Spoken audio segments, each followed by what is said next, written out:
고맙습니다. 어제 왔고 오늘도 와서 목사님 뵈었는데 목사님 너무 감사하고 어쩌면 교회가 더 부흥될 수 있겠다. 기대도 되고 여러 가지로 소망을 안고 있어요. 너무 좋아서 나도 교회 옮길까?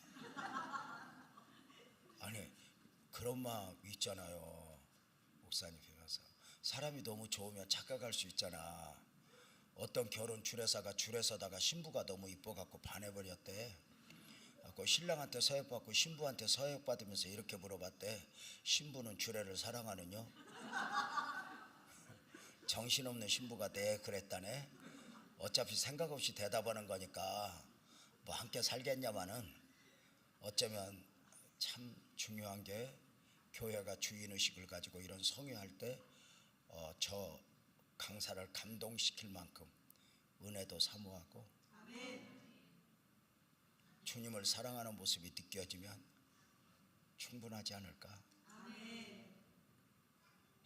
저는 어제 여러분의 믿음은 안녕하십니까? 질문과 함께 믿음이 안녕해야 하는 이유와 함께 믿음이 주는 축복을 말씀을 드렸습니다. 성경은 믿음이 주는 축복과 더불어 믿음이 주는 능력을 이야기하죠. 동의하면 아멘 해봐요. 할 수 있거든요. 무슨 말이냐? 믿는 자에게는 능치 못할 일이 없느니라. 아멘. 내 믿음대로 될지어다. 아멘. 겨자씨만한 믿음만 있어도 산을 옮긴다. 아멘. 기도는 만사를 변화시킨다. 아멘. 이 말씀을 믿고 그 믿음에 따라 신앙적 삶을 엮어가는 중에 어느 날부터인가 나도 모르게 타성해졌고 딜레마에 빠질 때가 많이 있어요. 이런 스스로의 질문. 왜 믿음이 내 삶에서 아무 역할도 못하지? 왜 믿음이 내 삶에서 실제가 되지 못하는 거지? 어제 말씀을 드렸던 것처럼 이 눈에 아무 증거 아니 보여도 어느 날 내가 믿음의 사람으로 믿음을 가지고 살아가지만 딜레마에 빠지면서 어느 날부터인가 적당한 거리를 두고 이렇게 의문을 가져요. 성경 속에 하나님이 인정해. 그런데 그 하나님이 내 하나님일까? 아브라함과 이삭과 야곱의 하나님 맞자. 근데 그 하나님이 내 하나님일까? 목사님이 강대상에서 선포하는 하나님 부인할 수는 없어. 근데 그 하나님이 내 하나님일까?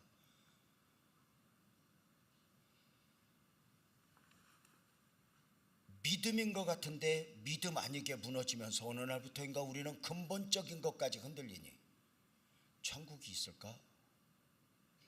내가 이렇게 살다가 천국은 갈 수 있을까? 어쩌면 이런 스스로에게 질문이 오면 이것이 영적 위기의식을 느끼고 우리가 더 은혜를 사모해야 하는데 적당한 선에서 타협하는 가운데 시간이 흘러가다 보니 어느 날 경건의 모양은 있으나 경건의 능력을 상실한 세대, 기도의 모양은 있으나 기도의 능력을 상실한 세대, 어느 날부터인가 생명의 종교인 이 기독교가 일반적 종교화되어가는 안타까움에 스스로 어쩌면 주전자 속의 개구리 이야기 들어보셨죠? 주전자 속의 개구리, 죽어가는 줄도 모르고 죽어가는 모습들, 자기도 느끼지 못할 정도의 온도 변화와 함께 죽어가는 개구리. 나도 그렇게 되고 있는 것은 아닌가? 오늘 이 밤에 설교의 분명한 의도는 어떻게 믿음이 내 삶의 실제가 되게 할 것인가? 믿음에 좀 더 분명한 이해를 좀 성경 속으로 들어가서 할 수 있으면 좋겠다 라는 생각에 여러분과 함께 제가 이렇게 이 밤에 어우러지게 되었습니다. 바랄게는 제가 전하고자 하는 것 이상, 여러분이 사모하고 기대하는 것 이상 더해 주시는 하나님의 은혜가 가득했으면 좋겠다. 싶은 마음입니다. 성경 속으로 들어가 보면 믿음을 크게 두 가지로 구분합니다. 한번 따라서 봐요. 구원의 믿음. 또 하나 따라서 봐요. 은사적 믿음. 이걸 정리를 해야 돼요. 우리가 믿음으로 사는데 이 믿음이 은사적 믿음, 믿음이 은사일 수 있다는 거 아세요? 고린도전서 12장이 은사장인데 믿음의 은사와 이렇게 말해요. 믿음이 은사라는 거예요. 여러분, 방언이 은사다 아니다? 은사다. 성경에 방언은 있지만 은사는 누구의 것이죠? 사모하는 자의 것이에요. 우리는 성경에서 더 큰 믿음을 주옵소서 사모하거든요. 이 믿음이 어떤 믿음일까? 은사적 믿음이에요. 이 믿음이 은사라고 하는 부분에 있어서 우리는 먼저 정확하게 이야기하면서 우리는 어떤 문제가 있을 때 이 문제를 해결해 주세요, 이 기도는 누구나 해요. 그러나 크게 하면 해봐. 이 문제를 감당할 더 큰 믿음을 주십시오. 이게 성경적 기도예요. 그래서 그 믿음이 능력이 되게 하는, 믿는 자에게는 능치 못할 일이 없다라고 말할 때 어떤 이것을 해결하고 저것을 해결하고 하는 게 아니라 내가 주님을 믿고 삶을 살아가면서 가난도 문제가 되지 않고 질병도 문제가 되지 않고 그 어떤 것도 문제가 되지 않을 만큼 나는 믿음 안에서 무장되고 있는가. 우리 교회 장로님 한 분이 이런 말씀을 하시더라고요. 목사님, 참 나는요 신기해요. 성격도 못 됐는데요, 의심도 많은데요, 어쩌면 강대상에서 목사님 설교가 단 한 번도 제가 의심스러워 본 적이 없이 다 믿어져요.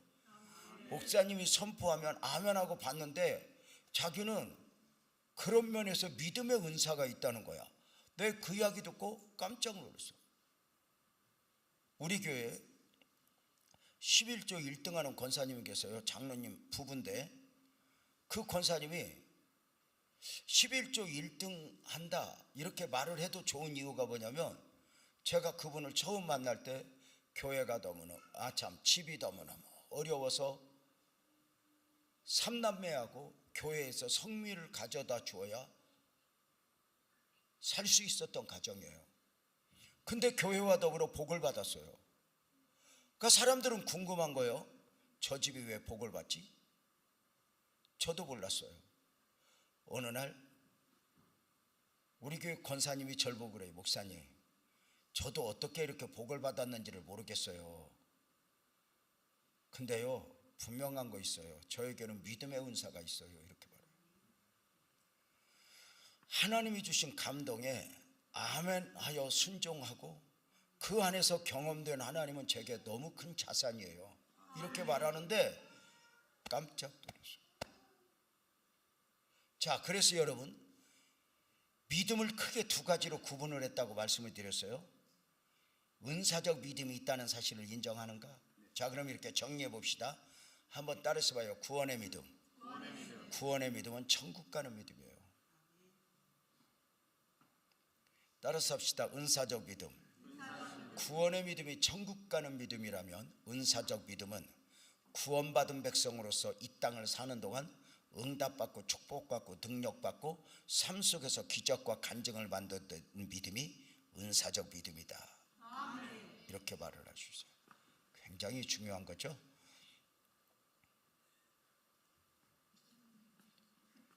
저렇게 꼭 앞에 나오는 애들은 목사가 되더라고. 저 엄마 아빠가 어떻게 생각할지 몰라도 제가 참 애들 저렇게 나오면 이쁘지 않아요? 할머니들은 가만히 앉아 있어도 이상한데 얘네는 왔다 갔다 해도 이쁜가. 참 그런가 감사죠. 다시 말씀을 드릴게요. 구원의 믿음. 크게 따라서 봐요. 구원의 믿음. 구원의 믿음은 어디 가는 믿음? 천국 가는 믿음인데 이 믿음은 내가 믿고자 해서 믿어지는 믿음이 아니라 주님이 선물로 주신 믿음이에요. 어느 날 믿음이 내 안에 들어와 버렸어. 참 신기해요. 우리가 바보입니까? 우리가 모자란 사람입니까? 신기해요. 배우기는 진화론을 배우고 믿기는 창조론을 믿어요. 신기하지 않아요? 우리가 바보입니까? 처녀가 아이를 낳았다는데 이상하지 않아요. 그 아이가 하나님이라는데 하나도 안 이상해요. 요나가 고기 뱃속에 들어갔다는데 하나도 이상하지 않아요. 제가 이야기했죠. 왜 기독교 신앙은 믿음이 전제된다고요? 하나님이 내 상식에 안 당겨지니까, 내 욕심에 안 당겨지니까, 내 논리에 안 당겨지니까. 그 엄청난 하나님과 나와의 관계가 형성되는 원리는 오직 믿음밖에 없거든요. 내 생각에 동의되어져서 아니거든요. 구원의 믿음은 천국 가는 믿음인데, 이 믿음은 주님이 선물로 주신 믿음이에요. 내가 믿고자 해서 믿어지는 믿음이 아닌 거예요. 내 안에 믿음이 있다. 이건 하늘의 사건인 것이, 성경은 이렇게 말해요. 베드로가 주는 그리스도시요 살아계신 하나님의 아들입니다 고백할 때 예수님이 이렇게 말씀하시네요. 바요나 시몬아, 내가 복이 있구나. 이를 내게 알게 하니는 혈육이 아니야. 이렇게. 혈육이 아니래요. 하늘에 계신 네 아버지가 알게 했어. 영접하는 자 곧 그 이름을 믿는 자들에게는 하나님의 자녀가 되는 권세를 주셨으니 이는 혈통으로나 혈육이 아닌 거예요. 육정으로나. 누구를 가르쳐서 배워서 되는 게 아니라는 거예요. 사람의 뜻으로 따지 않냐고. 내가 이번에 종교 하나 바꿔야지. 내 심지가 견고해서 믿어지는 게 아니라는 거예요. 혈통으로나 육정으로나 사람의 뜻으로 나지 않냐고 크게 하면요, 오직 하나님께로서 났다. 이 굉장히 중요해요. 우리가 잘못 생각하면 예배당 문이 열려 있으니까 아무나 와도 좋소 노래하니 언제든지 누구든지 믿고자 하면 믿을 수 있는 것 같지만 안 그래요. 데살로니가후서 3장 2절은 분명하게 말하죠. 믿음은 누구나의 것이 아니야. 믿고 싶다고 해서 믿어지는 게 아니야. 혈통이 아니야. 그래서 이렇게 말하잖아요. 우리 아버지가 목사이기 때문에 내가 교회에 나올 수는 있지만 우리 아버지가 목사라고 해서 내가 믿어지는 것은 아니야.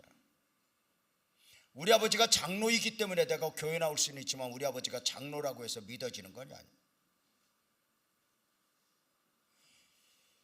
교회 생활하고 신앙 생활하고는 달라요. 믿어진다?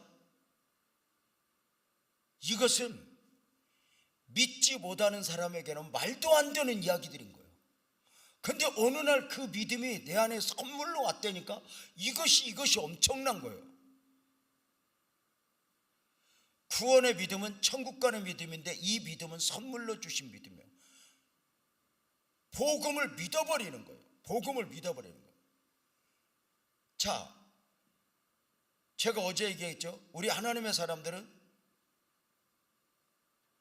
믿음 안에서 하나님의 자녀가 되고 믿음 안에서 구원받은 백성이 되고 믿음 안에서 삶을 살다가 믿음 안에서 영원의 문을 연다고 그랬어요.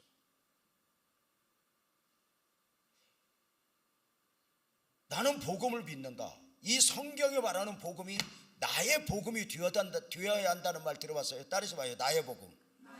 그럼 내가 이것이 내 복음이 되었는가? 이것이 믿는다는 이야기거든요. 여러분 놀라운 게 있어요. 한번 크게 봐요. 한번 따라서 봐요. 나는 주님을 믿습니다. 더 크게 나는 주님을 믿고 영접했습니다. 그러면 구원의 믿음에 있어서 내가 주님을 믿는다라고 말할 때 이 믿음은 뭘 말하는가? 정확하게 말하면 믿음의 대상은 삼위일체 하나님이지만 믿음의 내용은 복음이거든요.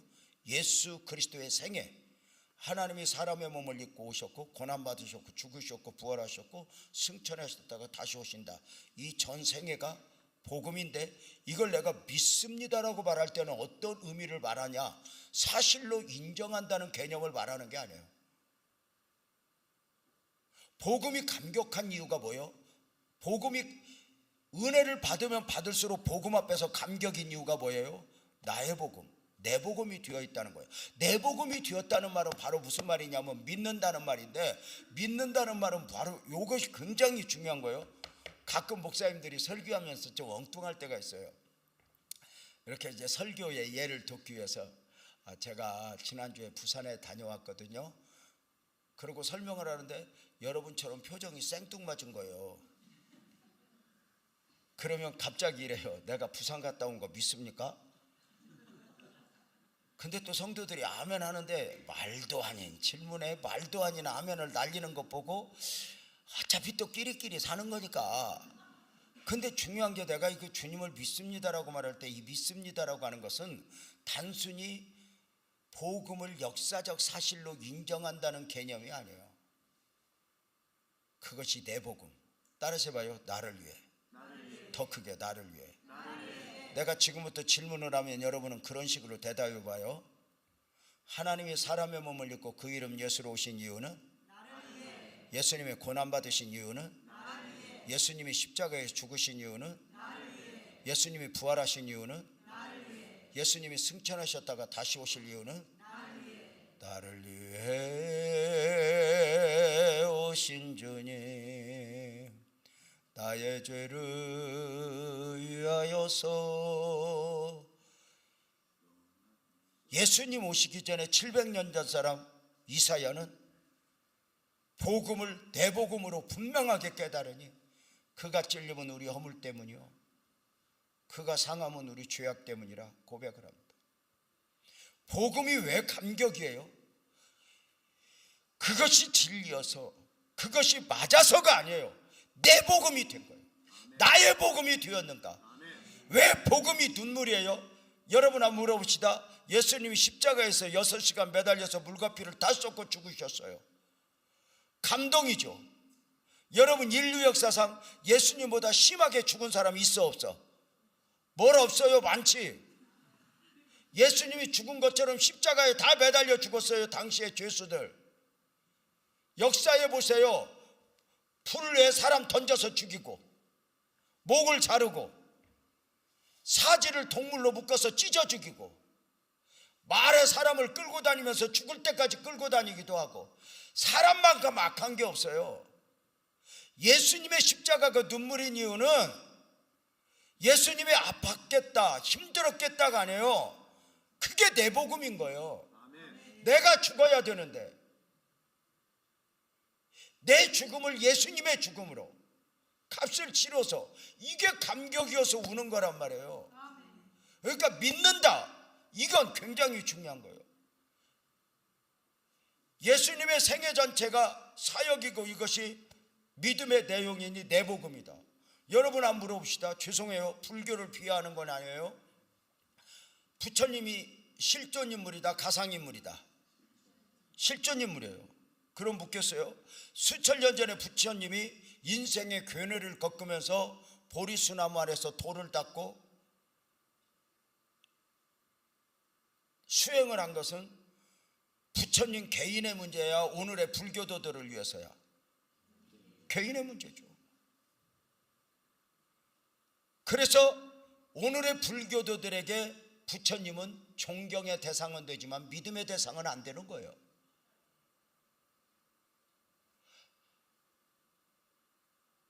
여러분, 이게 놀라운 거예요. 아무나 믿을 수 없어요. 그래서 이 복음이, 이 믿음이 익으면 익을수록 절대 가치가 되고 양보할 수 없고, 내가 어쩌다 예수를 믿었지 이것 때문에 감격해 보았는가? 어때요? 이게 놀라운 은혜거든요. 내가 어쩌다 예수를 알았지, 내가 어쩌다 예수를 믿었지, 세상에 그 무엇보다도 귀한 이 복음을 깨닫고 감격해 보았는가? 언젠가 우리 장인어른, 저에게 목회적 교훈을 주셨던 장인어른이 모든 사역을 마무리하고 시골에서 이제 하늘나라 갈 준비를 하면서 노년을 보내고 있을 때 갑자기 아버님이 보고 싶은 거예요. 그래서 아내한테 이야기하지 않고 차를 몰고 갔죠. 누워 계시던 아버님이 사유목사, 후배 목사가 오니까 좋았는지 누워 계시더니 일어나서 도란도란 말씀을 하시고 밥 한 그릇을 뚝딱 드세요. 기운이 났나 봐요. 유 목사, 저기 가면 절이 있는데 절 밑에 온천이 하나 생겼다네. 지역방송 보면서 광고를 보셨나 봐요. 아버님 온천하고 싶으세요? 그래 말이야. 아버님 가요. 제가 모실게요. 여러분 어른들은 감동 올 때 바로 순종해야 좋지. 미루면 이 감동이 식어. 목사님 저는 목회하면서 어떤 성도에게 전화해야지, 어떤 성도 찾아가야지, 어떤 성도에게 사과해야지. 감동이 오면 바로 순종하자. 아이 나중에 하지 뭐. 딱 고려하는 순간 그 다음 감동이 없어져요. 참 신기해요. 그 감동에 순종하고 하나님이 주실 은혜를 누리는 경우들이 참 많았고요. 감동. 아버님한테 갔더니 온천하고 싶대요. 아버님 가요. 제가 모실게요. 아버님 없고 자동차에 태워서 아버님 온천 갔는데 생긴 지 얼마 안 돼서 깨끗하고 사람도 별로 없고 평일이라 너무 좋은 거예요. 아버님 깨끗하게 처음으로 씻어드리고 아버님 저 의자에 잠깐만 누워 계세요. 나 탕에 좀 갔다 올게요. 그랬더니 갔다 와서 고마워요 아버님 잠깐만 계세요. 탕으로 가는데 저는 한 가지 약점이 뜨거운 물에 잘 못 들어가. 너무 뜨거우면 힘들어. 나는 제일 무서운 여자가 계란이 익는 한증막에서 지옥 체험을 하는, 난 여자들은 진짜 무서워요. 아니 거기서 어떻게 견디는지 모르겠어요. 나는 처음에 아내하고 거기를 갔다가 뭔 철문이 있어서 여보 저기 뭐 있어 그랬더니 가서 직접 체험하래. 나 열었다 압력밥솥 연 줄 알았어.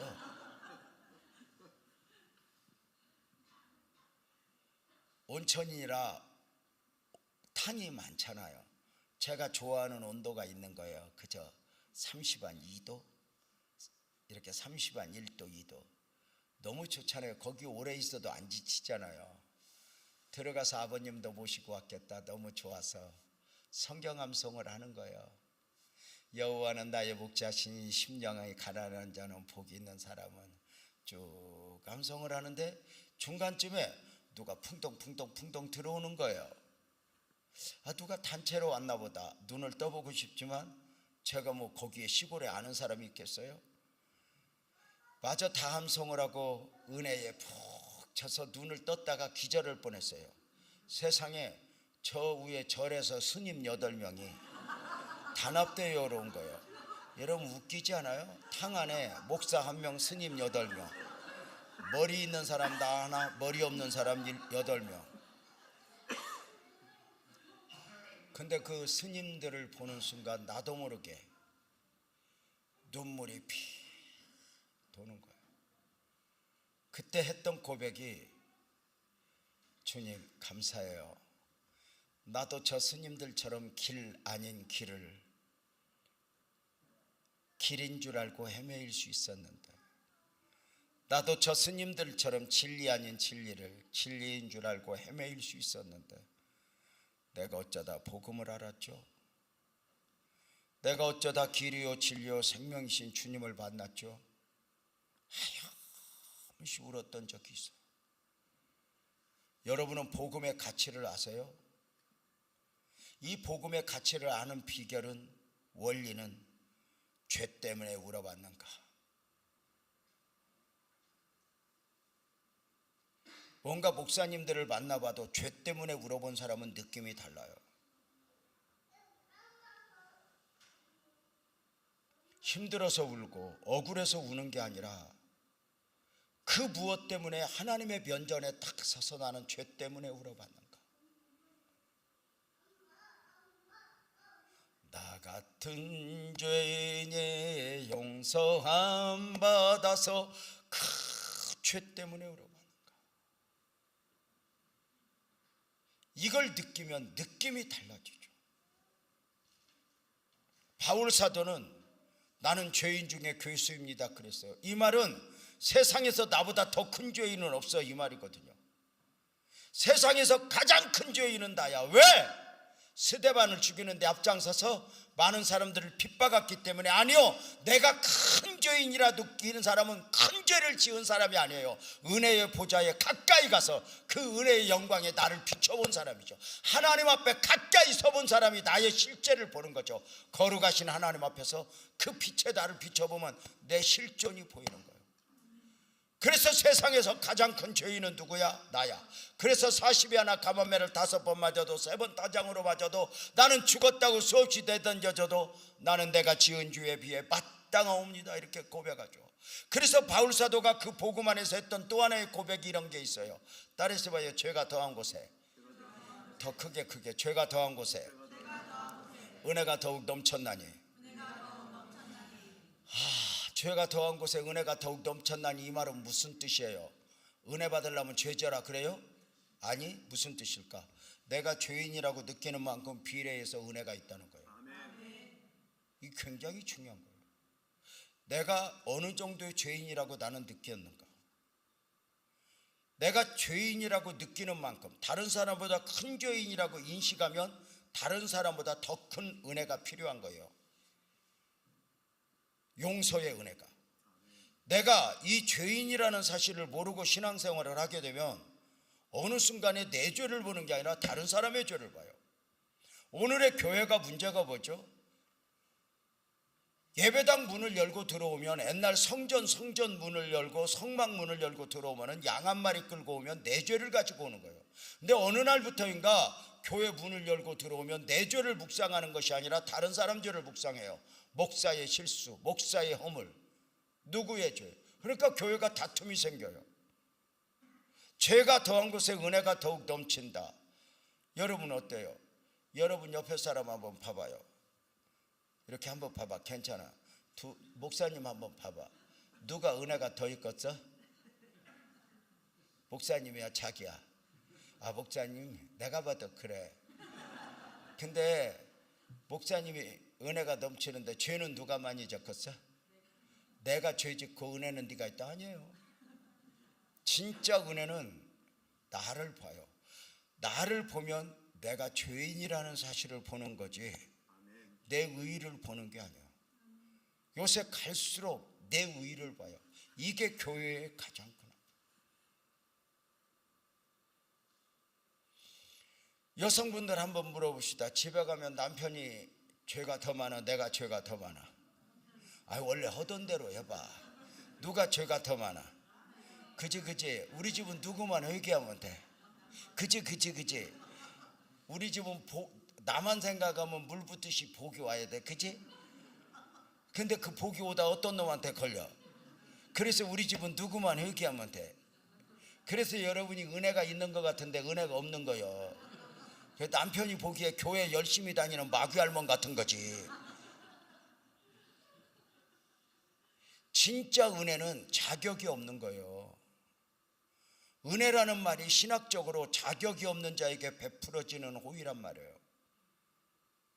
나를 높여놓는 순간 은혜를 받아도 고이질 않아요. 내가 우월감을 가지는 순간 이게 고이질 않아요. 교회에서 제일 무서운 사람이 누구예요? 영적 우월감을 가진 사람들이에요. 여러분 보세요.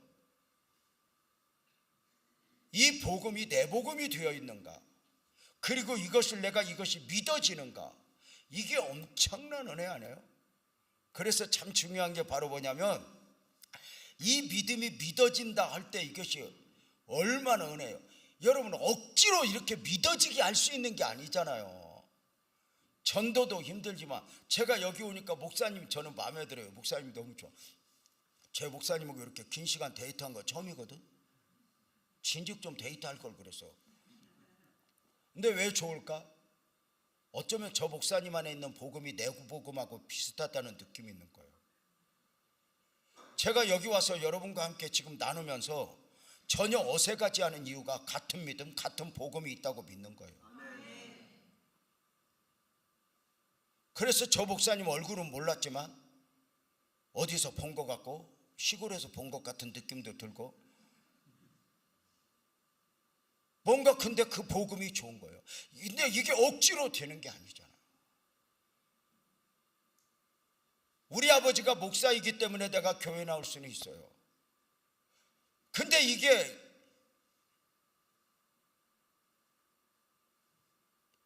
혈통으로도 육정으로도 사람의 뜻으로 안 된다는 거예요. 노력해서 돼요? 안 돼요. 가끔 어떤 목사님들 설교하면 막 그래요. 그까지 남편 하나 꼬셔서 못 됐거냐고. 꼬셔서 올라온 것 같으면 별짓이라도 다 하지. 근데 그런다고 별짓을 해도 돼요? 안 된다니까. 저는 사실 아픔이 있어요. 저는 어릴 적 부모 없이 성장을 하는 가운데 가족들이 뿔뿔이 흩어졌어요. 각자 도생이었죠. 형제여도 누가 누구를 도울 수 있는 입장이 아니었죠. 저는 감사하게 제가 예수 믿는 집으로 들어가서 영향을 받고 교회를 다녔어요. 근데 내 하나밖에 없는 동생은 여호와 증인 집으로 갔어요. 나중에 찾아서 만났더니 여호와 증인이에요. 문제는 여호와 증인 본부에서 내 동생 형이 목사라는 사실을 알고 못 만나게 해요. 그리고 여호와 증인 본부가 있는 장우원으로 이사를 보내고 그 동네에서 제일 열심히 있는 사람 딸을 주어 결혼을 시켜요. 제가 얼마나 매달렸겠어요. 내 동생아 돌아와, 내 동생아 돌아와, 집 사줄게. 만나주지도 않아요.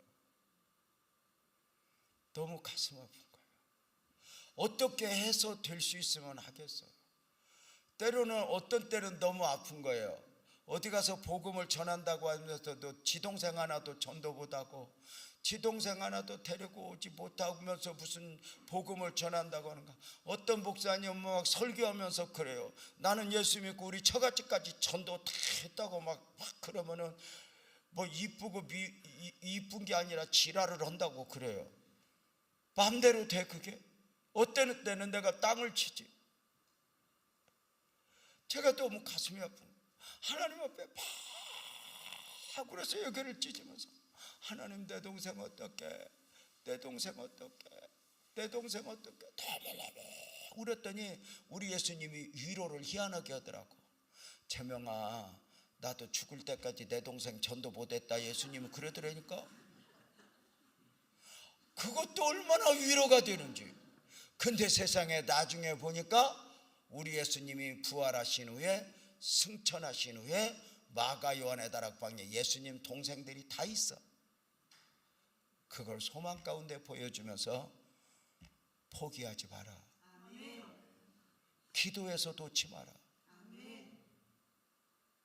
우리가 그냥 기도도 있지만 하나님 누구를 구원시켜 주세요. 10년 20년 울어봤어.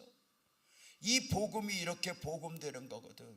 근데 이게 이렇게 믿어져. 이게 은혜야. 근데 또 안 믿어져서 미치는 분들이 있어. 그래서 봐, 구원의 믿음은 천국 가는 믿음이고 이 믿음은 주님이 선물로 주신 믿음인데 이 선물로 주신 믿음이기 때문에 이 믿음은 100% 믿어져야 돼. 100% 믿어지면 기준이 구원의 믿음이 있는 거고 가능성을 가지고 99% 믿으면 믿음이 없는 거야. 왜 그럴까? 0.1%가 나중에 흔들어. 의심하게 해요. 이게 굉장히 무서운 거예요. 우리가 거짓말로라도 나는 주님을 믿습니다. 이게 쉬운 줄 알아? 저는 임종을 여러 번 봤는데 믿는다고 해보세요. 그래가지고 나 주님을 믿습니다. 거짓말로라도 하면 내가 기뻐 뛰는 이유가 그것도 말로 대대로 되는 게 아니에요. 얼마나 마귀가 그 말을 믿음으로 말을 못하게 하는지. 저는 지금도 30년 전에서 32년 전 극동방송 설교를 지금도 잊지 못해요.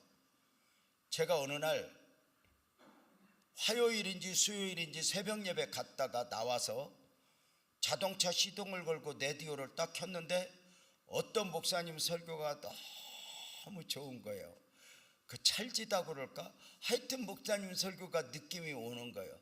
그래가지고 그 목사님 설교 듣는 게 너무 좋은 거예요. 일주일에 한 번. 그래서 화요일인지 수요일인지 그날 새벽은 굉장히 기분이 좋아요. 너무 좋은 거예요. 오늘은 이따 끝나고 나 그 목사님 설교 듣는다. 그리고 그렇게 계속해서 시간이 가다가 어느 날 라디오를 딱 틀었는데 다른 목사님이 설교하는 거예요. 극동방송 아닌가? 맞아요. 왜 다른 목사님이지? 아픈가? 그 다음 주에도 다른 목사님이에요. 왜 그러지? 그 다음 주에도 다른 목사님이에요. 계약 기간이 끝났나? 원래 방송국 6개월 1년 계약하잖아요. 계약 기간이 끝났나? 근데 그 시간에 다른 목사님 설교도 좋지만 그 좋긴 한데 그 느낌이 없는 거, 그 묘한 느낌이 있잖아. 그러지 않아? 물론 그 느낌이 별건 없어. 여러분도 그 느낌 따라 결혼했다가 지금 조직의 쓴맛을 보고 그게 별것 아니구나라는 걸 지금 이제야 제정신이 난 거지. 예? 알아듣나 몰라. 그 느낌이 올 때는 너무 필이 강해서 아빠 없어도 돼, 엄마 없어도 돼, 돈 없어도 돼, 오빠야만 있으면 돼 했는데 이게 얼마나 처절한 광야길이라는 걸 몰랐던 거지. 여러분과 왜 말씀대로 살아야 돼? 내 생각이 절대가 아니니까. 왜 우리가 믿음으로 살아야 돼? 내 느낌이 별거 없으니까. 여러분 놀라운 거죠. 이제 그 목사님이 아니어서 실망을 하고 있었어요. 그리고 뭐 또 잊어버린 듯 기대가 없다가 어느 날 6개월 정도 지났을 때 새벽 예배 갔다 와서 라디오를 딱 켰는데 6개월 전에 그 목사님이 울면서 설교를 하는 거예요. 그 목사님 교회 목사님이 왜 6개월 설교를 못하게 됐는가를 설명을 하는데, 여러분 다시는 이런 일이 있어서는 안 됩니다 하는데, 그 교회에 누가 있었냐면 아주 훌륭한 장로님이 계세요. 인격적으로 완벽한 장로님, 거짓말 한 번 하지 않는 장로님, 정말 신앙 안에서도 모범이 되고 삶에서도 모범이 되어서 목사도 인정하고 다른 목사님들도 그 장로님 그 교회에 있는 거 복인 줄 알아 이럴 정도로 모든 예의 뭐 이런 것이 깍듯하고 정말 귀한 장로님이었어요. 그 장로님이 임종을 하게 됐어요. 목사님이 이렇게 복음을 마지막 확인한 거예요. 여기 보세요. 장로님, 천국에서 만나요. 장로님 그 힘없는 목소리로 이러는 거예요. 목사님, 천국이 있을까? 장로님 왜 그래요? 예수님 몰라요? 알아요. 근데 안 믿어진대. 내 복음이 안 된 거예요. 여러분 이거 무서운 거예요. 부자와 나사로 비유해서 부자가 지옥 갔어요. 부자가 오늘날로 말하면 교회 다니는 사람이 안 다니는 사람이야. 다니는 사람이에요. 왜요? 아브라함을 아버지라고 부르잖아요. 근데 지옥 갔어요. 부자가 왜 지옥 갔죠? 성경에서 분명히 나와요. 회개하지 않아서, 죄 문제를 해결받지 못해서, 종교인으로는 살아갔지만 복음까지는 못 간 거예요.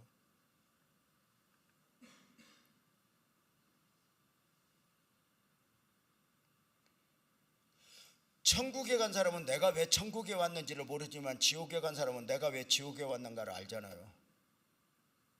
왜? 회개하지 않아서. 교회는 다녔지만 종교인으로는 살았지만 죄 문제를 해결받지 못해서. 성경이에요. 근데 그 장로님이 임종을 하는데 안 믿어진다는 거예요. 목사님이 사정을 하는 거예요. 장로님, 지금부터 장로님 생각 내려놓고 그냥 믿음으로 말해봐. 근데 이분이 평생 거짓말을 못하는 자기 올무에 갇혔어요. 아닌 걸 아니라고 말 못하는 거예요. 우리 같으면 아멘 하기 싫어도 그냥 시벌시벌 하면서 아멘 하잖아.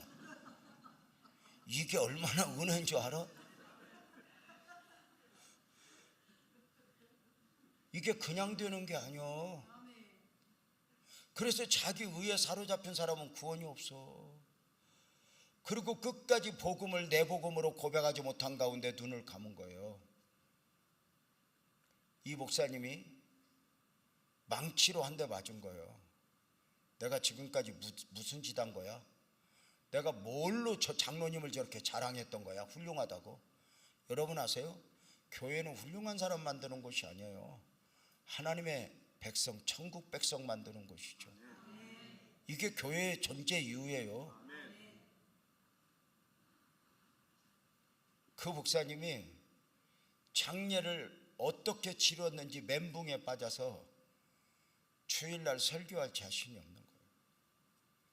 그래서 6개월 동안 회개 기간을 갖고 강단에 서지 못한 채 6개월 만에 회개하고 강단에 섰다고 그 이야기를 하는데 얼마나 울었나 몰라요.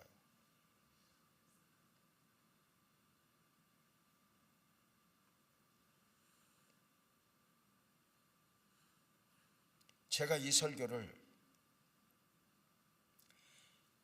대구의 합동 측 총회장 친해신분 교회 가서 설교를 하는데 저를 운전으로 라이드해 주시는 장로님이 새벽 예배를 마치고 나갔더니 운전대가 흔들릴 정도로 울고 계세요. 제가 탔더니 목사님 죄송해요. 그리고 눈물을 멈추지 못한 가운데 운전을 하고 호텔까지 갔는데 호텔에 딱 도착해서 차를 세우고 이래요. 목사님 죄송해요. 우리 아버지가 그랬어요.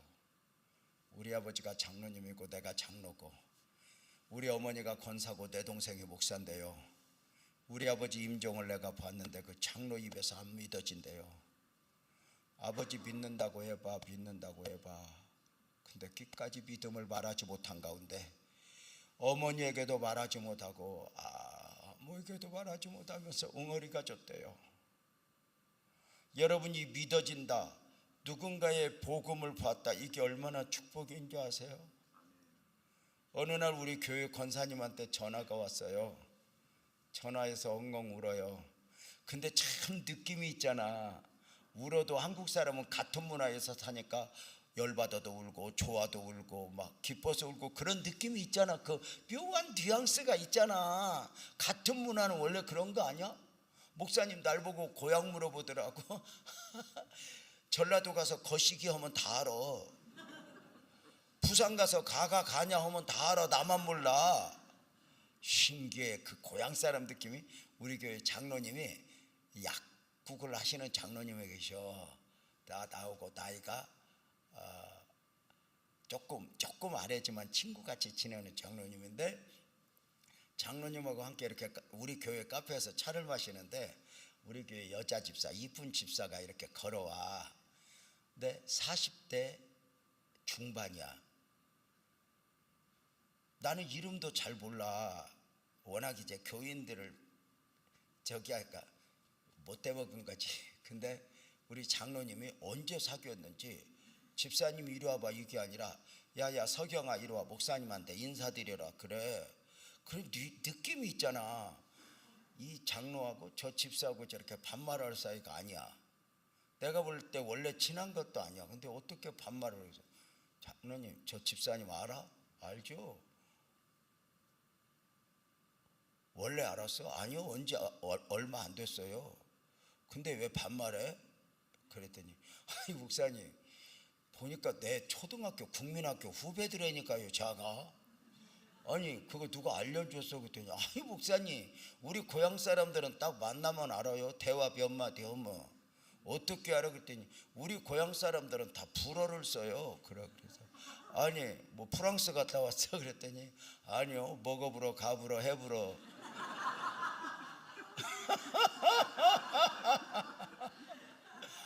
내가 얼마나 웃었나 몰라.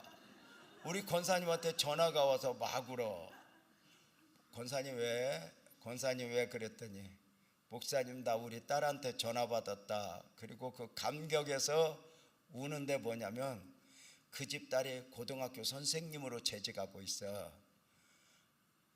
고등학교 선생님으로 재직하고 있는데 워낙 좋은 학교를 나왔어. 신랑도 서울대 나온 연구원을 만날 정도로 좋은 학교로 나와서 둘이 이렇게 맺어질 정도인데, 이 딸이 워낙 똑똑해서 그런 거 있잖아. 싸가지 중에 싸가지. 다른 사람들을 별로 인정을 안 해. 목사 앞에도 고개를 제대로 숙인 걸 못 봤어. 엄마 알기를 교회만 미쳐서 다니는 엄마. 목사한테 가스라이팅 당해가지고 교회 아니면 죽는 엄마. 그래서 우리 엄마를 이 골짜기에 몰아간 목사가 싫은 딸. 근데 웃기는 건 교회는 와. 왜? 가정의 평안을 위해서. 왜? 딸이 교회 안 오면 엄마가 넘어가 버려. 그러니까 교회는 오지만 그런 거 있잖아. 교회 올 때 표정이 오고 싶어서 오는 표정 아니라 그런 거 약간 있잖아. 약간 제끼고 오긴 오지만 나 건들면 간다 뭐 그런 것들이 있어. 교회마다 한 2명 있어. 그런 사람이야. 안내할 때 보면 오고 싶어서 오는 게 아니야. 이렇게 약간 있어. 나 건들면 간다 뭐 그래.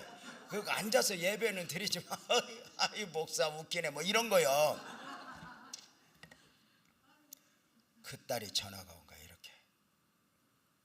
엄마야, 나 하나님 만났다. 엄마 하나님이 내 하나님이 됐다. 엄마 사랑해. 이제 엄마 때문에 교회 가는 것이 아니라 나 때문에 교회 가. 엄마, 내가 그렇게 교회 가기 싫을 때마다 억지로 끌고 다녀서 고마워. 나 그때는 엄마 이해 못했어. 근데 나도 이제 우리 아이들한테 그렇게 할 것 같아. 엄마 사랑해. 엄마 사랑해. 둘이 한강 울다가 나한테 전화 온 거야. 여러분, 누구에겐가 이 복음이 보인다. 이건 잠도 안 올 정도의 기쁨이거든요. 우리 딸이 교회에서 수련회를 가서 학생 때 주일날 오후에 가서 한 수양관 빌려서 수련회를 하는데 주일날 오후에 가서 주일 밤, 월요일 밤, 화요일 밤하고 수요일날 오는 3박 4일 프로그램이야. 주일날 오후에 보내고 딸 보냈으니까 또 기도하지. 하나님 은혜 베풀어 주세요. 은혜 베풀어 주세요. 그리고 잃어버리고 또 기도하다 이렇게 가는데 월요일 밤 새벽 2시에 이틀째 되는 날인데 따르릉 전화. 깜짝 놀랐어. 내가 새벽 예배 안 나와서 누가 깨우나 하고. 그리고 불을 켜고 보니까 새벽 2시야. 얼마나 놀랬겠어? 전화 딱 받았더니 딸이 울어. 내가 얼마나 놀래. 왜냐면 애들 모이면 무슨 일이라도 일어날 수 있잖아. 딸 왜? 그랬더니 아빠 미안해. 내가 시간을 몰랐어. 근데 아빠한테 전화하고 싶었어. 딸 왜? 그랬더니 이러는 거야. 아빠 하나님이 왜 그래? 왜? 하나님이 왜 날 사랑한대? 아빠 나 하나님 앞에 잘못한 거 너무 많아. 나도 내가 싫어.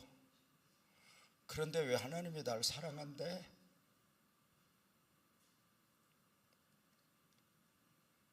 하나님이 왜 그러냐 아빠.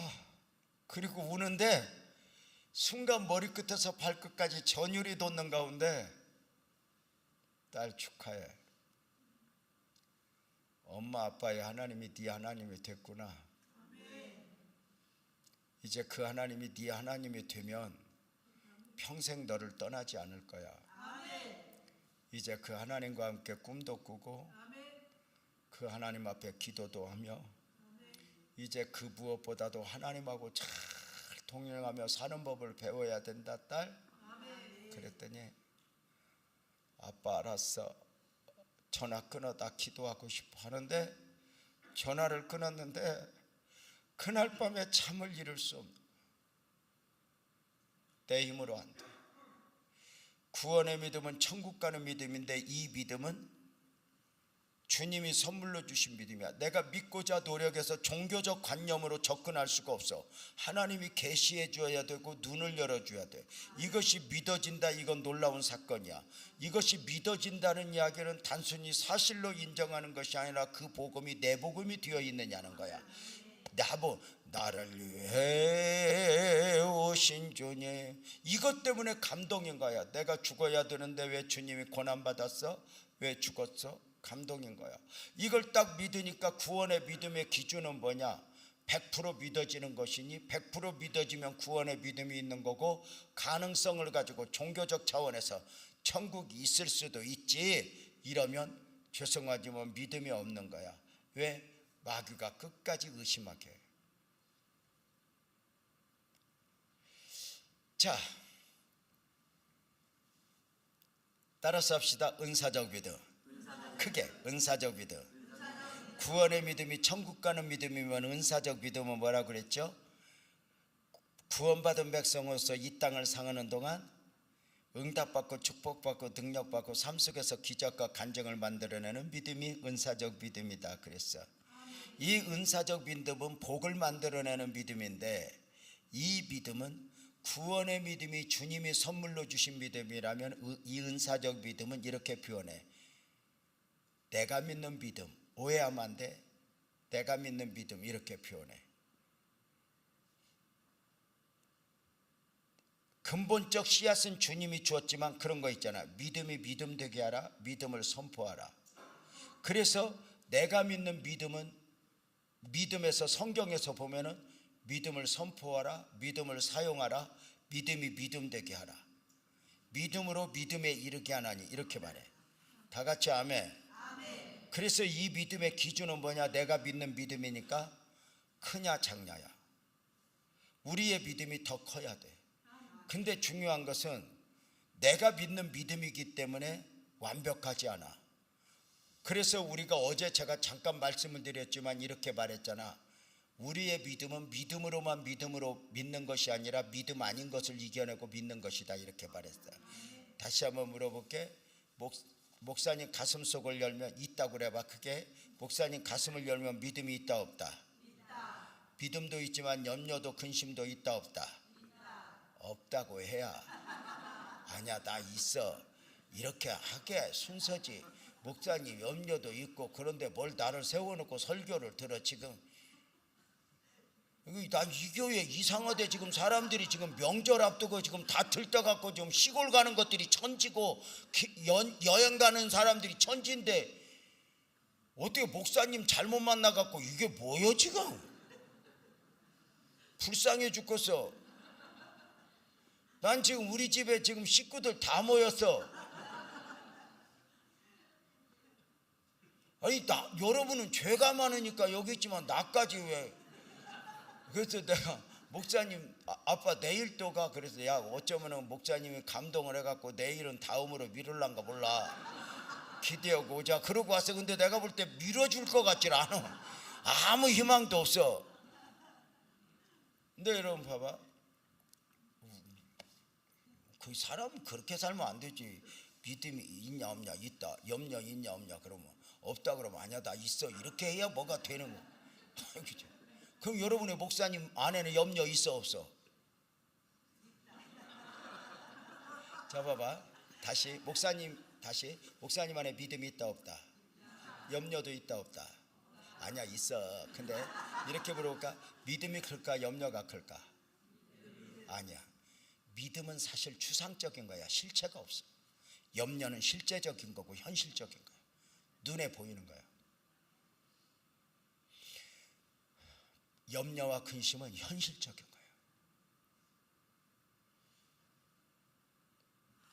그러면 목사님 가슴속에 믿음도 염려도 있는데 믿음이 커 염려가 커? 염려는 농구공만 해. 꽉 찼어. 믿음은 골프공만 해. 잘 찾아봐야 돼. 근데 믿음으로 사는 게 뭐냐면 잘 봐. 믿음으로 사는 건 내 안에 가득 채운 염려와 근심에 이끌려 사는 것이 아니라 염려와 근심도 있지만 내 안에 겨자씨만한 믿음을 사용해서 그 믿음을 선포하며 믿음으로 사는 게 믿음이야. 아멘. 누구보다 큰 믿음이 아니야. 그래서 결정적 순간에 믿음이 믿음 되는 사람이 많아.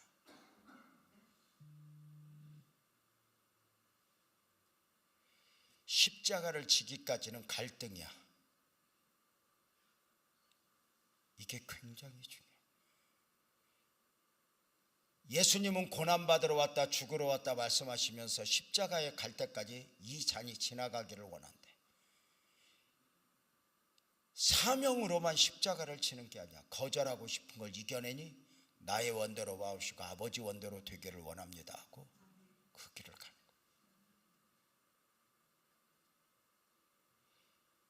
그래서 오늘 또 우리는 이 은사적 믿음, 이 믿음이 큰 역사를 일으킨다고 믿고, 교회적으로는 데살로니가 교회에 있었던 믿음의 역사가 일어났으면 좋겠고, 개인적으로도 믿음의 증거가 많이 일어났으면 좋겠는데, 올 한 해 크게 아멘 해봐요. 믿음으로 승리할지어다. 아멘. 그럼 우리 믿음이 좀 커야 돼, 작아야 돼?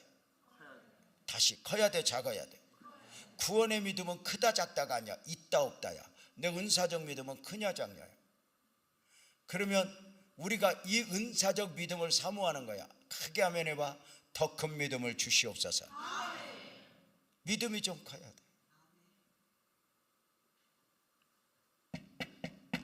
그럼 믿음이 어떻게 클까? 따라서 와요. 믿음은 그게 믿음은 들음에서 나며. 믿음이 어디에서 나? 들음에서. 그래서 이렇게 며칠 동안 말씀을 잘 들으면 믿음이 잘할까 안 잘할까? 에? 이렇게 며칠 동안 말씀 들어서 믿음이 잘할 것 같으면 여러분은 지금 천국 문턱에 있어야 돼요. 하여튼 제가 딱 웬만하면 목사님들 보면 느낌이 있는데, 여러분의 목사님이 말씀을 전하는 감각도 있고, 이 골짜기, 이 동네가 내가 보니까 이게 보통 동네가 아니에요. 이게 전쟁이 나도 적군이 잘 못 올 자리가 이 자리거든요.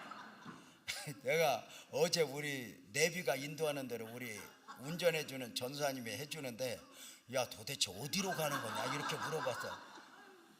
그래서 오늘 올 때는 오죽하면 오란 대로 앉고 저기 가서 뒤집어서 오니까 훨씬 쉽더라고. 근데 여러분, 이 동네에서 교회 개척해서 이렇게 세우셨다? 그 목사님이 죄가 많은 거예요. 이게 저쪽 역전 근방으로 신도시 쪽으로 갔으면 이게 달랐어. 근데 목사님 이제 후회할 수도 없고. 근데 우리가 어느 순간에 보냄을 받은 그곳에서 눈물을 흘리며 살고, 내가 볼 때 목사님 조직의 쓴맛을 많이 보고 고생한 것 같은데, 사모님이랑 아까 나한테 그런 거에 너무 좋았다고, 이 사역이 너무 좋았다고, 힘들었던 만큼 은혜가 있었겠지. 그리고 여러분 한 사람 한 사람이 목사님의 열매겠지. 너무 귀한 거지. 목사는 성도를 정말 사랑해요. 진짜. 여러분 목사 마음 알아? 여러분이 가장 어렵고 힘들 때 내 죄다 내가 잘못해서 네가 이런 일 당했다고 우는 사람이 두 사람이야. 하나는 친정엄마고 하나는 목사님. 진짜 성도들 어려운 일 당하잖아. 내가 기도 안 했나? 이게 여러분이 아파트를 샀다, 좋은 일이 있다, 그러면 집도 없으며 학구방에 살아도 우리 집 산 것 보고 너무너무 좋아하는 사람이 딱 두 사람이야. 하나는 친정엄마. 고맙다 고맙다. 목사님 집도 없어. 그러면서도 고맙소. 친정언니는 안 그래요. 집 보면서 저 썩을 년 처녀 때는 지 맘대로 살더니 어떻게 신랑 하나 꿰쳐갖고. 여러분 봐봐, 한 영혼 한 영혼이 귀한 거거든. 근데 여러분 목사님한테 설교를 그렇게 듣고도 이 모양인 것도 기적이요. 근데 여러분이 잘 몰라서 그래. 따라서 봐요. 믿음은 들으면서 나며, 이 들음은 귀로 듣는 걸 말하지 않아. 순종이야. 여러분 딸들하고 싸울 때 너 엄마 말 안 들어? 그때 귀로 안 들어. 순종 안 했어. 귀 있는 자는 성령이 교회들에게 하시는 말씀을 들을지어다 할 때 귀 없는 사람이 있어? 들었으면 순종해 이렇게 말해. 귀전만 울리고 듣는 둥 마는 둥이 아니라 들었으면 순종해 이걸.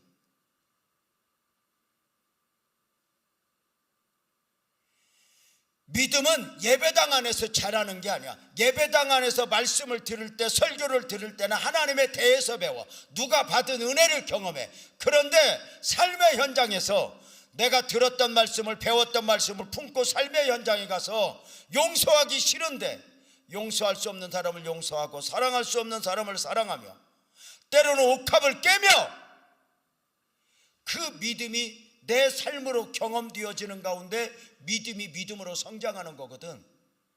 그래서 놀랍게도 장로님, 성경 속으로 들어가 보면 믿음이라고 하는 단어가 원어에 보면 형용사일까 명사일까 동사예요. 역동적인 거예요. 믿음은 앉아서 자라는 게 아니에요. 한국 교회가 안타까운 게 뭐냐면 예수님은 현장으로 끌고 다니면서 믿음을 실제화시켰는데 한국 교회는 앉혀놓고 제자 훈련하다가 다 방 깨버렸어요. 그래서 하나님에 대해서는 잔뜩 아는데 경건의 모양은 있는데 능력이 없어요. 배우지 말라는 이야기가 아니에요. 진짜 능력은 얼마나 알고 있는 게 아니에요. 적은 능력을 가지고도. 이게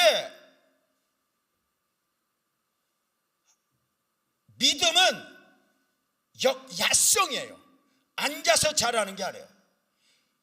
그래서 우리끼리 모여서 잘하네 못하네가 아니라 때로는 전도의 현장, 때로는 용서할 수 없는 사람 용서하면서, 사랑할 수 없는 사람 사랑하면서 하나님이 베푸시는 은혜들, 이런 것들이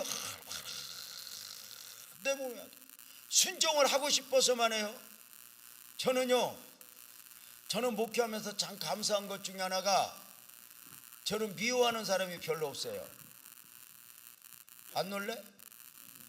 아니 진짜 날 보고 막 교회 쫓아내려고 하는 사람들이 있는데 다 뭐 내 자식이니까 그렇지. 근데 딱 하나 미워하는 사람이 여기 나도 모르게 이 안에 간직돼 있었어. 이 안에 그냥 그분이 얼마나 목회하면서 나를 힘들게 했나 몰라. 그래가지고 내가 진짜 기도 많이 했거든. 하나님, 저 집사님 이사 보내주세요. 안산에 살면서 교회 옮기는 꼴은 못 보고요. 나는 저 집사를 감당할 능력이 없어요. 저 집사를 등에 감당하고도 남을 수원으로 보내주세요. 뭐 그런 이런 거 내가 기도했거든. 근데 진짜 힘들게 했는데 있잖아. 나도 놀랬어. 지방으로 이사를 갔어. 회사가 이사 가가지고 나 너무 나 안수 집사 이사 보내면서 감사한 거 몇 번 냈어. 이제 피차의 미움은 있지만 뭐 잊어버리고 살았다.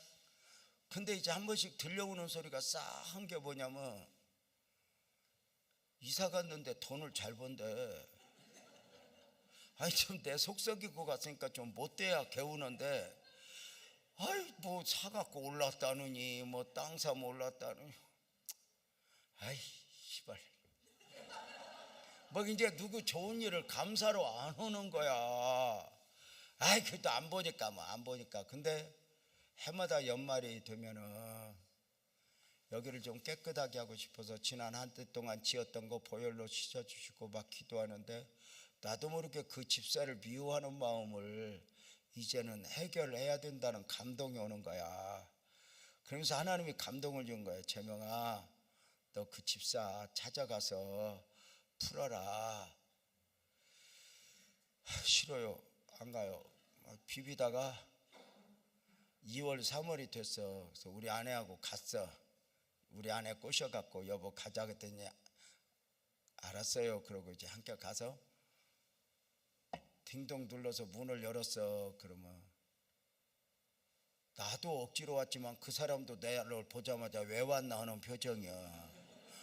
목사님 웬일이세요? 그러면 아이고 내가 왔어. 집사님 하나님이 감동을 주네. 이러면 얼마나 좋아. 지나가다 왔어. 그래. 그래가지고 피차 물하고 기름이 되어서 기도해달라 소리도 않고 예배드려달라 소리도 않고 피차 벽이 있는 가운데 헤어졌어. 이제 오면서 그래, 하나님 나 숙제했어요. 나 하나님 말씀 듣고 순종해서 왔어요. 근데 다 순종이 아니야. 여기가 좀 그렇긴 했지만 나 숙제했어요. 뭐 그런 거 있잖아. 그리고 또 갔어. 한 2년 있는데 또 하나님이 가래. 아유 싫어요. 나 지난번에 갔다 왔어요. 근데 너 가래 내 마음 갖고 하나님이 나한테 알려준 게 있거든. 자존심을 내려놓으면 사람을 잃어버리지 않습니다. 근데 그 어설픈 자존심이 내 주변에 많은 사람을 잃어버리게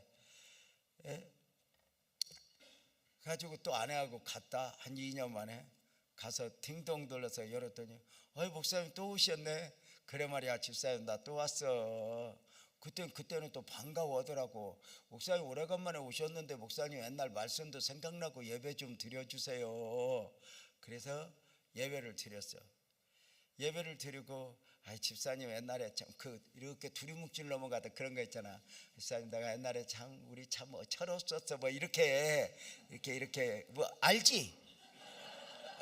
너네도 많이 해봤잖아. 그러니까 두리뭉실 이렇게 이제 넘어가고 이렇게 예배를 드렸는데 뭐 그런 대로 예배도 드렸으니까 은혜도 또 받았고 역시 목사님은 은혜가 돼요 뭐 이런 거 있잖아. 그리고 밥 먹다 시험 들었어. 내가 가난하면 말도 안 해. 부자잖아. 돈 많이 벌었잖아. 딱 나왔는데 옆에 한우 고깃집이 있어. 1인분에 5, 6만 원 가는 뭐 그런 고깃집이 있어. 부자 됐으니까 내가 오래간만인데 그리 데리고 가야 되는 거 아니야? 지랄 맞고 청국장 파는 데로 데리고 가는 거야.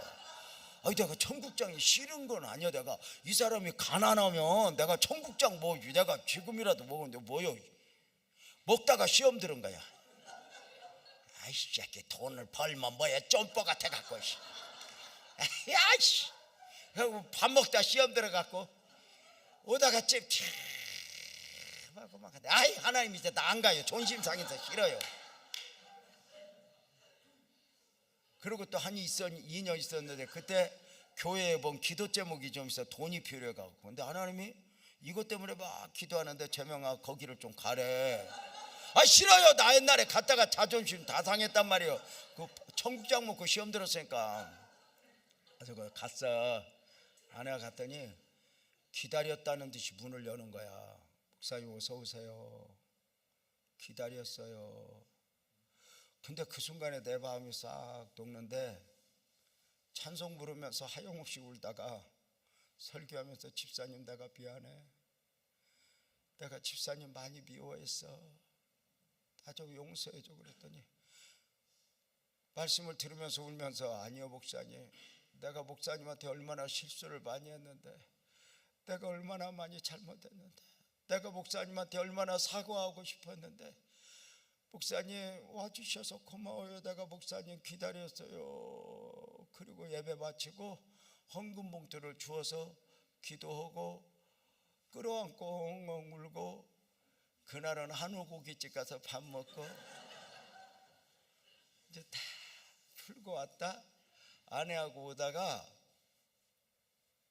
아까 헌금 봉투가 생각나는 거야.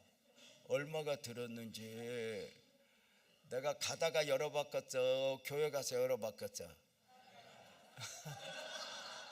어떻게 우리 소가지가 다 똑같냐. 가다가 봉투 열고 기절할 뻔했어. 봉투에 3억이 들었어. 내가 그 돈이 필요해서 울었었거든. 돈이 아니야. 거기서 하나님이 보이는 거야. 차를 세워놓고 휴게소에서 하나님, 하여튼 뭘로 표현할 수는 없지만 하나님이 보이는 거야. 돈이 얼마가 문제가 아니라 내가 그 돈 갖고 때문에 애 같아서 기도했는데 하나님은 미리 준비시키면서 순종을 하게 하시고 나를 조금씩 꺾어내셨다는 느낌이 오는 거야. 여기 봐봐요. 어제 저는 아브라함 이야기를 했어요. 창세기 22장은 이해할 수 없는 하나님의 요구로 시작된다고 그랬잖아요. 아브라함아 네 아들 이삭을 번제로 바쳐. 이해가 안 되죠. 네 아들 목사시켜 선교사시켜 여기까지는 이해가 되지만 네 아들 번제로 바쳐? 이해가 안 돼요. 왜요? 아브라함이 믿는 하나님은 저와 여러분이 믿는 하나님은 사람을 제물로 받을 만큼 무자비한 하나님이 아니에요. 차라리 당신 자신이 제물이 될지언정 차라리 당신 아들을 제물로 내놓을지언정. 근데 때로는 하나님이 아닌 것처럼 네 아들 번제로 바쳐. 이해가 안 되죠. 근데 더 이해가 안 되는 것은 아브라함이 왜요 묻지도 않고 따지지도 않고 3일 길을 걸어가는 거예요. 모리아산 밑에서 말릴까 봐 종들 두고 아내 사라와 의논을 하지 않고 불과 나무를 이삭에게 지우고 올라가요. 이삭이가 물어요. 아버지, 불과나무는 여기 있는데 번제할 어린 양은 어디 있어요? 가자, 하나님이 준비했을 거야. 그래요 아버지. 그리고 올라갔는데 아브라함과 이삭이 제단 쌓고 불 피워놓고 준비하더니 이삭아 이리 와 그랬더니 묶어. 어제 이야기 들었지? 어제 묶을 때 설명하고 묶어. 그냥 묶어? 설명이 되는 게 아니잖아. 칼로 찔릴 때 설명하고 찔러 그냥 찔러. 여기서 한 가지 물어보자. 여러분 성경 공부했어요? 아브라함이 모리아산에서 이삭을 번제로 바칠 때 이삭 나이가 몇 살? 몇 살이라고 그래? 어린아이가 아니야. 불과 나무를 메고 올라간 거 봐봐. 주경학자들은 18에서 25으로 봐. 18에 성인.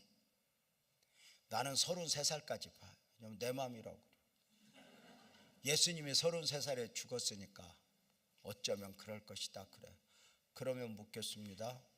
이삭이가 성장했어? 그러면 상대적으로 누가 늙었어? 아브라함이 늙었죠. 그럼 잘 봐. 아브라함이 묶을 때 설명하고 묶어 그냥 묶어? 칼로 찔릴 때 그냥 찔르지? 그러면 그 찔르려고 할 때 이삭이가 아버지 왜 그러세요? 힘없는 노인 손 잡을 수 있다 없다? 있지. 엄마들 여자들 그런 경험 안 했어? 아들놈 키우다가 이 새끼야 하고 때리는데 어느 날 김 여사 고정하십시오. 마님 이러시는 거 아닙니다. 진노를 푸시옵소서. 이 새끼가 폴딱폴딱 뛰는데 이미 힘 딸리는데 어쩔 거요? 봐봐. 이삭이가 아버지 왜 그러세요? 잡을 수 있다 없다? 있다. 그지? 근데 아버지가 묶이면 묶이고 누이면 누이고 칼로 찔르면 되죠. 여기서 볼 수 있는 게 뭐야? 아브라함의 믿음도 대단하지만 더 대단한 게 이삭의 순종이야. 아브라함은 하나님의 음성이라도 들었어. 이삭은 하나님의 음성도 듣지 못했어. 아버지 설명도 못 들었어. 그런데 아버지 믿음이 요구하는 대로 이삭이 자신을 내어놓는 거야. 이렇게 말하잖아요. 아브라함은 믿음으로 자식을 드렸고 이삭은 순종으로 자신을 드렸다. 이렇게 이야기해요. 그래서 아브라함의 믿음이 믿음 될 수 있었던 이유는 이삭의 순종이 있었기 때문이다. 이렇게 말하죠. 아브라함의 믿음보다 더 대단한 것은 이삭의 순종이 아닐까? 모르겠어. 근데 분명한 건 있어요. 그 모리아산에서 우리에게 알려주는 게 뭐냐면 믿음과 순종은 하나야. 당신의 믿음은 순종을 통해 증명받아야 돼. 이거예요. 그래서 순종이 없는 믿음은 믿음이 아니야. 여러분 아세요? 마귀는 앉아서 믿게 하고 순종하지 못하게 해요. 하나님이 주신 용서의 감동을 하나님은 이미 선물을 준비하고 요구하는데 내 생각으로 하네요. 이게 무서운 거예요. 잘못하면 우리가 앉아서 믿고 생각으로. 제가 이 아브라함 설교를 오래전에 새로운 방식으로 제가 대전에 가서 설교를 했는데요. 지난주에 대전에 갔다 왔구나. 대전에 가서 설교를 했는데 첫날 갔다가 둘째 날 갔더니 담임 목사님 그래요. 강사님 어제 목사님 설교 듣고 우리 아들이 은혜를 많이 받았나 봐. 왜요? 강사님 아브라함 설교했는데 이 아들이 밤 11시까지 눈이 빨갛게 기도하고 들어왔더래. 그 아들이 외동아들이야. 고등학교 3학년인데 아들 하나밖에 없어. 딸도 없고. 근데 그 아들이 밤 11시에 노크를 하더래. 내일 새벽 예배 가야 되니까 아버지가 쉬는데 노크를 하길래 아들이냐 그랬더니 네. 그래서 문 열어라 그랬더니 열더래. 눈이 빨간 거 보고 기도했구나. 그랬더니 아들이 그러더래. 아버지 나 기도하다 갑자기 아버지한테 궁금한 것이 있어서 왔어요. 그때 뭐냐 그랬더니 그러더래. 아버지, 하나님이 아브라함에게 이삭 바치라 그러듯이 아버지한테 나 바치라 그러면 나 바칠 수 있겠어요 그랬더래. 그래서 목사님 뭐라 그랬어 그랬더니 대답 못했대야 말이 시될까봐. 그 하나밖에 없는데 데려가면 어떡하냐. 그러다 대답 못했어. 그래서 아들 오라고 그랬더니 와. 아들 너 너네 아버지한테 너 어제 이렇게 질문했다며 그랬더니 네. 그래서 지금도 궁금하냐 그랬더니 아이 갑자기 어제 기도하다 궁금해서 아버지한테 한번 물어봤어요. 그래서 내가 보기에는 너 아버지가 너를 바칠 수 있냐가 문제가 아니라 너 아버지가 너 칼로 찔릴 때 네가 대줄 수 있냐가 문제인데, 어때 너 아버지가 너 칼로 찔르면 대줄려고 했더니 가만히 있다가 나 예배 드리러 가야 돼요 그러고 가. 여러분은 꼭 기억해요. 마귀는 믿지 못하게 하는 게 아니라 순종을 못하게. 마음은 원이로도 육신이 약하도다 하면서 형편이 이런데 뭐 나 요새 기분 나빠. 나를 죽이고 나를 내려놓고 나를 쳐서 복종시켜야 되는데, 그래야 믿음이 믿음 되는데 그 믿음이 내 생각 내 형편 안에서 춤을 추. 그러니까 하나님이 필요는 채워주지만 역사가 없어. 여러분 한번 물어보자.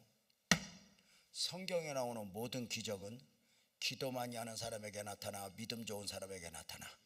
크게 그래서 여러분들이 이 동네에 사는 거요. 지금 정답은 순종이요. 내 지금 쪽지 시험 보면서 답은 빼고 믿음과 기도를 다 내놓았단 말이야. 그러니까 멍청한 사람은 둘 중에 하나 골라. 저쪽에서 절대 안 갖고 와. 그래서 공부 못하는 애들 특징이 뭐냐면 시험 보고 나서 안 배운 거 나왔다고 그래. 아니 선생님이 안 배운 거 낼 리가 있어? 답을 빼놓고 갖다 놓으니까 있는 데서만 고르니까 뭐가 있어야지. 여러분들도 그 있는 데서 고르다 조직의 쓴맛을 지금 보고. 다시 물어볼게. 성경에 나오는 모든 기적은 믿음 좋은 사람에게 나타나 순종. 아이고 아이씨 이게 사람이 어리버리더라고. 설교하면 같이 어리버리가 된다니까. NG. 여러분 성경에 보면 모든 기적은 믿음 좋은 사람에게 나타나 기도하는 사람에게 나타나. 100% 순종입니다. 항아리에 물을 채워라. 떠서 갖다 줘라. 여리고를 돌아라. 실로암에 가서 씻어라. 요단강에서 7번 목욕해라. 전부 순종입니다. 순종 없는 기적이 있어요? 요단에 걸어가. 순종입니다. 네 마음과 상관없어. 나아만 장군이 요단강에서 몇 번 목욕하면 나서 벌써 우리 다 어제하고 정들어서 이렇게 알려주잖아. 아이고, 눈치도 못 채. 다시 나아만 장군 요단강에서 몇 번 목욕하면 나서 나아만 장군 요단강에서 7번 목욕할 때 할렐루야 아멘하고 믿음으로 시작해서 지랄하면서 시작했어. 느낌상 우리나라에 아만하고 바로바로 더 깨끗해. 내가 씻으려면 우리나라가 씻지 왜 여기서 씻어. 이때 종하나가 장군님 더 심한 걸 시켜도 환란지라 그까짓 거 목욕하는 걸 못합니까? 아이 갈 수도 없고 시벌시벌하고 한번 씻고 내 생각을 이기고 내 생각과 싸워서 내 판단. 그래서 믿음인 거야. 내 생각을 이기는 게 믿음이지. 내 생각 안에서 내 형편 안에서 춤추는 게 뭐가 믿음이야. 내 감정 나쁠 수 있지. 근데 이겨내는 거지. 이게 믿음이지.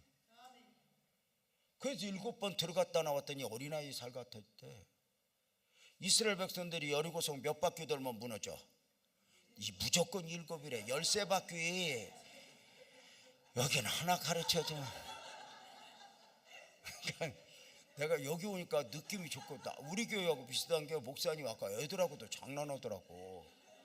아까 애들하고도 장난해. 그래서 난 그게 굉장히 나는 지금도 우리 교회 가면 애들이 지가 친구인 줄 알아. 이것들이. 그래서 내가 유치부 가면 애들이 내가 아이돌이요. 유치부 가면 함께 놀고 굴르고 막 그러거든.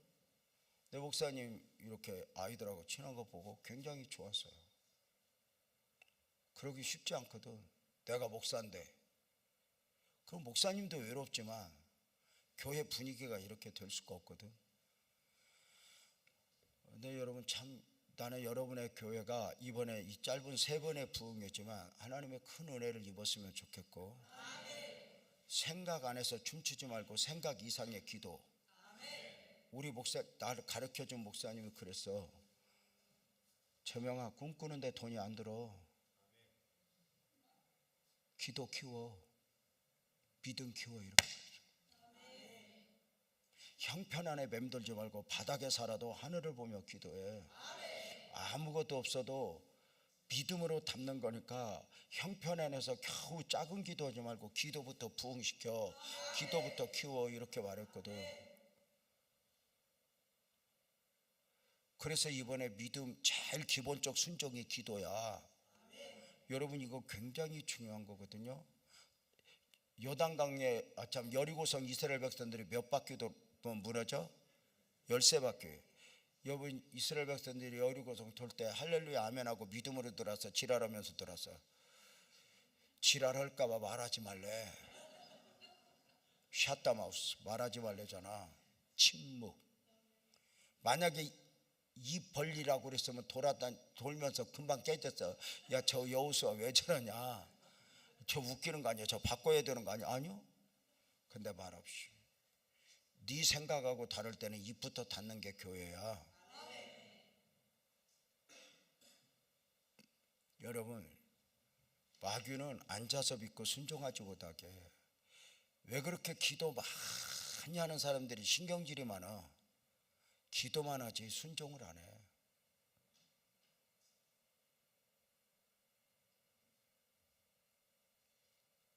여러분, 믿음이 실제가 되는 거, 말씀이 실제가 되는 거, 내 삶 속에서 마귀는 앉아서 믿게 하고 듣게 하고 앉아서 은혜 받게 하지, 은혜가 능력이 되는 건 삶의 현장에서 순종을 통해서거든. 감동을 준 대로, 하나님의 은혜를 입은 대로. 이게 굉장히 중요한 거거든. 옥합을 깨트리듯 내 생각을 깨고 믿음이 믿음 되어 봤는가?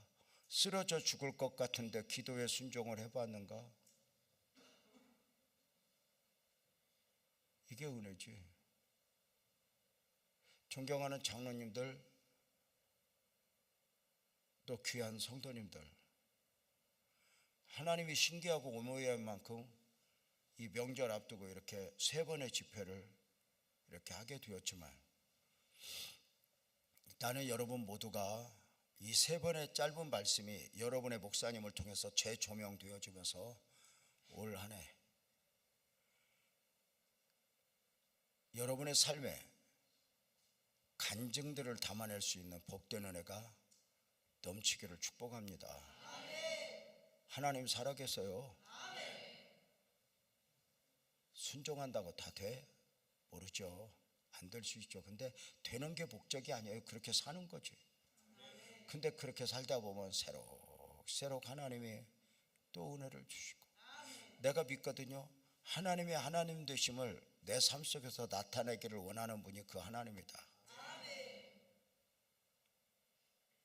돌아보면 하나님이 우리 복 주려고 얼마나 감동 줬어. 근데 형편에 비해서 또 무너졌다. 그래서 어제 그랬잖아. 안 주신 것이 아니라 내가 못 받은 건 아닐까. 복 받을 수 있는 기회 돌이켜보면, 그때 하나님이 은혜 주려고 그랬어. 그때 축복 주려고 그랬어. 근데 내가 왜 분해졌을까? 목사님들도 모아서 그래. 목사님들이 부흥을 갈망하는 목사님에게 하나님이 부흥을 안 주신 것이 아니라 내가 못 받은 건 아닐까요? 기도하지 않아서 믿음이 믿음 되지 못해서요. 찬송하고 기도합시다. 세상 흔들리고. 우리 찬송 하나 반주 좀 해주실래요? 어제 내 맘대로 했더니 목사님이 아까 물어보더라고. 목사님 눈치가 얼마나 빠른지 몰라. 하고 걸려서 세상 흔들리고 어쩌고 그랬어요. 우리 모두 자리에서 일어나서 이 찬송하고 기도합시다. 우리 기도 한번 실컷 할 준비하는 거예요. 애들아, 여기 봐봐. 애들아, 하나님의 은혜는 젊을 때 받아야 된다. 진짜 젊을 때 은혜 받으면 느낌이 달라진다. 그래서 젊을 때 받고 젊을 때 하나님 의지하고, 그래서 그 하나님의 은혜에 눈물을 흘려보고 찬송합니다.